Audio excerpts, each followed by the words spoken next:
Hi friends, আমি Pritish. Welcome to my new episode of my channel filmy Pritish.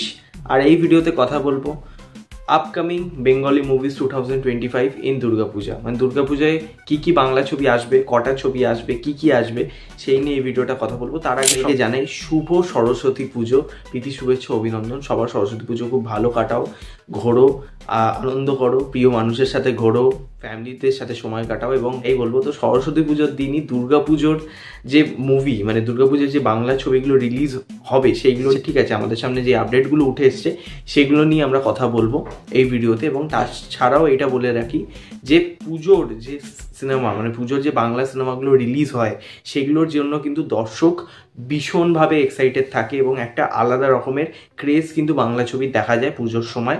কারণ পুজোর সময় কি হয়, অন্যান্য জায়গায় যারা আর কি জব করতে যায় কলকাতা থেকে, তারা কিন্তু এই পুজোর পার্টিকুলার 5 দিন বাংলা সিনেমা দেখে, এখানে এসে কিন্তু তারা বাংলা ছবিগুলো দেখে। তাই জন্য কালেকশন কিন্তু এটা হিউজ হয় এবং বাংলা ছবির যে লিস্ট এটা কিন্তু প্রচুর পরিমাণে থাকে। তো এই বছর অন্যটা হবে না, এই বছর প্রায় 6 থেকে 7টা বাংলা ছবি রিলিজ হবে। তো সেইগুলোর মধ্যে সবার প্রথম যেই ছবিটা নিয়ে কথা বলবো, আশা করি এমন কোনো মানুষ নেই যে এই ছবির নাম শোনেনি বা জানে না যে এই ছবিটা আসতে চলেছে। সেটা হচ্ছে রঘু ডাকাত। ইয়েস, দেবদার রঘু ডাকাত। এবং এই ছবিটা এসবি প্রোডাকশন হাউস থেকে আসতে চলেছে। এছাড়াও যৌথ প্রযোজনায় দেব এন্টারটেনমেন্ট ভেঞ্চার্স এবং পাশাপাশি এসবিএফ।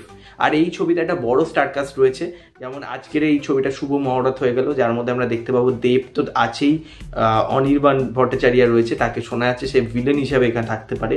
এছাড়া রয়েছে ইধিকা পল, সোহিনী সরকার এবং রূপা গাঙ্গুলি, একটা বড় স্টারকাস্ট। এছাড়াও অনেকে আছে, আরও অনেকের আস্তে আস্তে নাম উঠে আসবে। তবে শুভ মহরত আজকের এই সিনেমাটা হয়ে গেল, খুব তাড়াতাড়ি রঘু ডাকাত ফ্লোরে যাবে। এবং এই ছবিটা আমি এটা হরফ করে বলে দিতে পারি, এই বছরের মোস্ট অ্যান্টিসিপেটেড বাংলা ছবির মধ্যে এই ছবিটা সবচেয়ে টপে। ঠিক আছে, রঘু ডাকাত হচ্ছে সবচেয়ে টপে। এবার যদি নেক্সট যে ছবিটা নিয়ে কথা বলি, সেটা হচ্ছে উইন্ডোজ প্রোডাকশন হাউসের তরফ থেকে আসছে রক্তবীজ 2। এটারও একটা অ্যানাউন্সমেন্ট হয়ে গেছে। এই ছবির রক্তবীজের এটা সিকুয়াল, এবং যে যেরকমভাবে শেষ হয়েছিল সবারই একটা আশা ছিল বা সবাই ভেবেছিল যে রক্তবীজ 2 হবে। এবং সত্যি ফাইনালি 2023-এর পুজোর পর 2025-এ আবারও রক্তবীজ 2 পুজোর সময় রিলিজ হবে থিয়েটার্সে।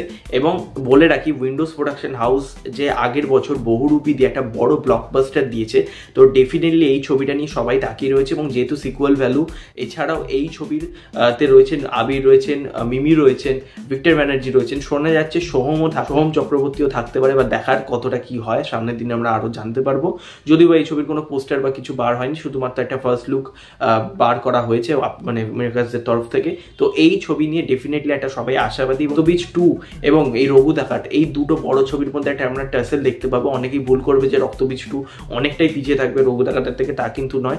রক্তবীজের 2 এরও কিন্তু একটা ভালো রকম হোল্ড রাখতে পারে, যেহেতু রক্তবীজ আমি যেটা বললাম সিকুয়াল ভ্যালু, সেই সময় সেই ছবিটা কিন্তু মানে ওয়ার্ড অফ মাউথের জোরে কিন্তু ভালো রকম কালেকশন করেছিল। এবং এই ছবিটা কিন্তু অনেকে ওটিটিতে টিভিতেও দেখেছে রক্তবীজ পার্ট 1। তো রক্তবীজ 2 নিয়েও একটা কিন্তু আশাবাদী রয়েছে যে এই ছবিটা ডেফিনেটলি একটা বক্স অফিসে ভালো রকম কালেকশন করবে এবং কোথাও গিয়ে রঘু ডাকাতের সাথে একটা টাসেল হবে। এবার দেখা যাক কে এগিয়ে থাকে। তবে রঘু ডাকাত কিন্তু একটা দারুণ রকম ম্যাসিভ অডিয়েন্সকে টার্গেট করবে। যারা চাঁদের পাহাড় অ্যামাজন যে অডিয়েন্স ছিল তারাও কিন্তু আসবে। রঘু ডাকাতে কিন্তু শুধুমাত্র মানে যে ইয়াং অডিয়েন্স বা বয়স্ক অডিয়েন্স তারা কিন্তু না, 8 থেকে 80 সবাই কিন্তু রঘু ডাকাত যাবে। ঠিক তেমনই রক্তবীজ 2ও কিন্তু শুধুমাত্র উইন্ডোজ মানে বয়স্ক অডিয়েন্স তা নয়, সেটাও একটা মিক্স অডিয়েন্সকেই পাবে। বা দেখার এই দুটো ছবির কালেকশন মানে কতটা কি করতে পারে, কে এগিয়ে থাকে, সেটা তো পুজো আসলে আমরা বুঝতে পারবো। রক্তবীজ 2 এবং রঘু ডাকাত আমরা জানি অফিসিয়ালি তারা অ্যানাউন্স করে দিয়েছে, পুজোতে রিলিজ হবে। ডেট এখনো ফাইনাল হয়নি ডেফিনেটলি, তবে পুজোতেই আসবে। এবার আর একটা ছবি নিয়ে কথা বলবো, সেটা হচ্ছে বানসারা, বনি সেনগুপ্ত বানসারা। এই ছবিটা বানসারা ছোট প্রোডাকশন হাউস থেকে আসছে এবং অতুল ইসলাম এই সিনেমাটা ডিরেক্টর। বানসারা ছবিটা কিন্তু একটা আমার মনে হয় যে বনির যে অন্যান্য কাজ আমরা দেখেছি তার থেকে ডেফিনেটলি এই ছবিটা নিয়ে একটা কথা হচ্ছে। এবং এই ছবিটার যে কনসেপ্ট, এটা অনেকটা বাংলার রুটেড গল্পকে হয়তো দেখাতে পারে। এবং বনির যে লুক, স্পেশালি ছবির যে লুকটা, সেটা কিন্তু প্রকাশে এসে গেছে। তো সেই লুকটাকে নিয়ে কিন্তু অনেক আলোচনা হচ্ছে, হ্যাঁ সমালোচনাও হচ্ছে, আলোচনাও হচ্ছে, তবে অ্যাটলিস্ট আলোচনা হচ্ছে। মানে বনির যে অন্যান্য ছবির যে অবস্থা সেগুলো নিয়ে কথাই হয় না, বাট বানসারা অ্যাটলিস্ট হচ্ছে কথা, এবং এই ছবিটা আসলে ডেফিনেটলি এটা নো ডাউট রক্তবীজ 2 এবং রঘু ডাকাতের থেকে অনেক অনেক সংখ্যার দিক থেকে পিছিয়ে থাকবে, বাট এই ছবির কালেকশন বাড়তেও পারে, তার কারণ এই ছবি যদি ওয়ার্ড অফ মাউথ ভালো হয়, কারণ আমরা জানি যে পুজোতে যেই ছবি আসুক না কেন একটা কালেকশন করে বেরিয়ে যাবে। তো বানসারাও যদি কিছু না হলেও মোটামুটিও শো পেলে আরামসে কিন্তু বেরিয়ে যেতে পারে, একটা কালেকশন করে নেবে। নর্মাল টাইমে আসলে যা কালেকশন করতো তার থেকে ডেফিনেটলি বানসারা পুজোর সময় আসলে তার থেকে বেশি কালেকশন করবে। তো পরে আসবো যেই ছবিটা নিয়ে, সেটা হচ্ছে দুর্গানগর। এই দুর্গানগরে রয়েছে শ্রাবন্তী, শোনা যায় আবার আমরা সোম শ্রাবন্তীর জুটি দেখতে পারবো। তো দুর্গানগর ছবিটা কিন্তু অফিসিয়ালি জানিয়ে দেওয়া হয়েছে এটা পুজো 2025-এই আসবে, তবে ডেট এখনো কিন্তু ফাইনাল করা হয়নি। তো এই ছবিটা কিন্তু ছোট প্রোডাকশন হাউস থেকে আসছে, খুব বড় প্রোডাকশন হাউসের ছবি নয়। তো এই ছবির পোস্টারটা আমার খুব একটা আহামরি লাগেনি, তবে এই ছবিটার যে নামটা মানে যে টাইটেলটা, এটা দেখে বোঝাই যাচ্ছে যে কোনো রকম রুটেড গল্পই হবে, বাংলার কোনো রুটেড গল্প। তো দেখার এই ছবিটা কতটা কি হতে পারে। তবে এই ছবিরও শো আমি যেটা বললাম বানসারার থেকেও হয়তো পিছিয়ে থাকতে পারে, বা হয়তো সেরকমই থাকতে পারে। রঘু ডাকাত রক্তবীজ 2 এর কাছে জাস্ট টিকবে না শোয়ের দিক থেকে, বাট ছবির যদি ওয়ার্ড অফ মাউথ ভালো হয় আস্তে আস্তে গ্রোথ হয়তো দিতেও পারে, ছবি একটা মিনিমাম কালেকশন করে বেরিয়ে যেতে পারে। এই গেল 4টে বাংলা ছবি যেইগুলো কিন্তু পুজো 2025-এ আসবে, একদম অফিসিয়ালি জানিয়ে দেওয়া হয়েছে কনফার্ম। যে দুটো ছবি নিয়ে কথা বলবো সেই দুটো ছবি কিন্তু এখনো কোনো কনফার্মেশন নেই, বাট পুজোতে আসতে পারে। বিভিন্ন সোর্স থেকে জানা যাচ্ছে যে এগুলো পুজোতেই আসার চান্সেস রয়েছে।